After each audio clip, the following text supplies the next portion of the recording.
It's a special day for you, and I want to tell you that I love you so much. You are the most important person in my life right now.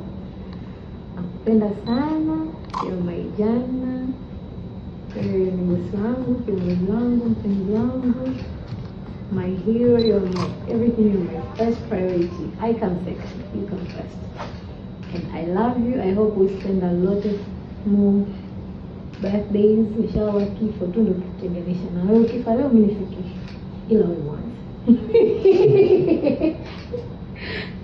Yeah, until forever. There's no hakuna kitu kitatenganisha fil dunia wal akhirah. Inshallah. Nakutakia kila la kheri. You are the best. You provide the best for your family, and I am so appreciative. I know I don't tell you a lot, but I really do appreciate you, your hard work and everything. I appreciate sana sana. Actually, kwenye maisha yangu sijawahi kuwa na mwenza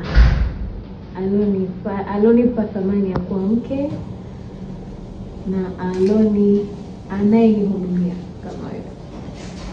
You give me whatever I ask for, and for that I am very very grateful. Mungu aendelee kuinua kwenye mapigano yako, kwa sababu you are the best husband, the best provider. Actually unasafiri unanunulia mimi vitu wewe mwenyewe, unanunulia mimi perfume 6, wewe unayo moja tu, na hiyo yako moja naipulizia bado. So I really appreciate you, and I love you so much, and I want you to be so happy today. Forget kila deni, kila kero, na adhana imetusindikiza. So I know God is listening and atatubariki. Let's go eat.